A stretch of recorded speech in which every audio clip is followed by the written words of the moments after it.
Elizabeth? I know you were going to tell me supper's ready. Okay.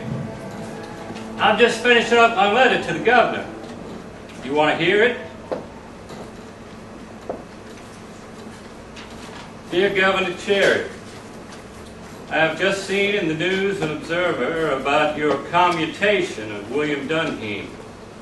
I think you did a fine thing in saving this man's life, for there was no doubt in my mind that he was and is mentally sick. Accidentally, I happened to meet up with him on death row when I was there to interview another man. I thought he had a kind of epileptic look about him. As you perhaps know, I am completely opposed to capital punishment as a part of our penal system.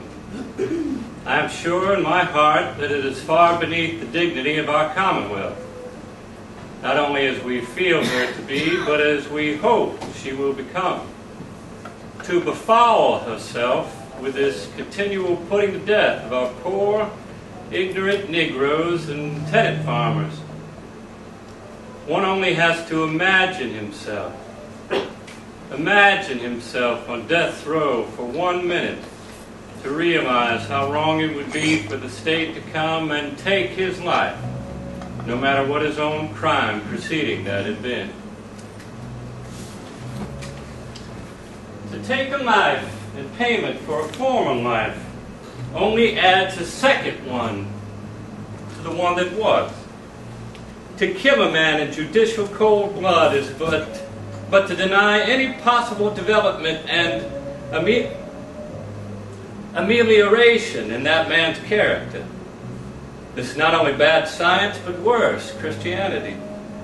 Capital punishment, as we practice it in North Carolina and most of the states, completely fails as a deterrent to crime.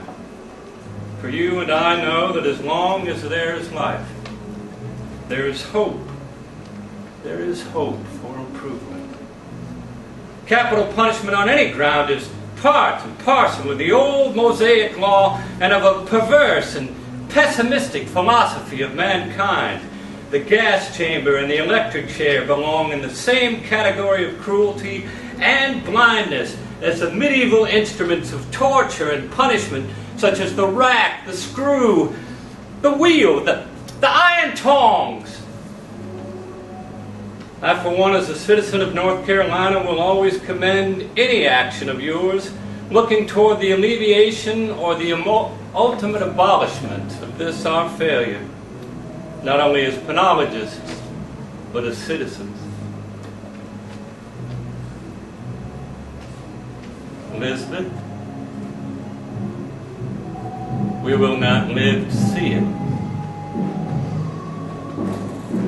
We will not live to see it. But perhaps our children, Paul Jr., Betsy, Bird, Janet.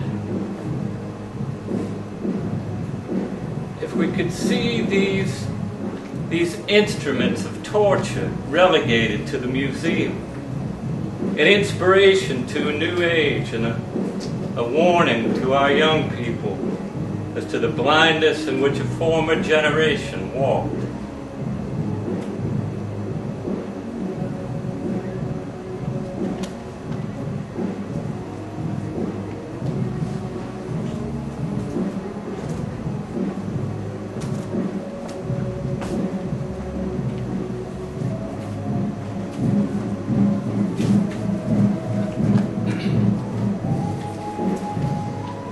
I would like to call in and pay my respects with cordial greetings and regards, Paul Green.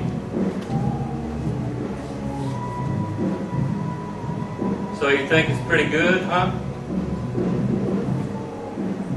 I hope it prompts the governor when he makes his address to put in a lick and a plea for research as a means towards an imaginative and spiritual way of life, towards a just and abundant life for all, towards a true justice.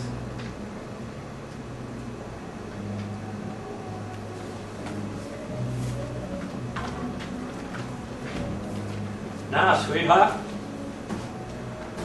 what's for supper?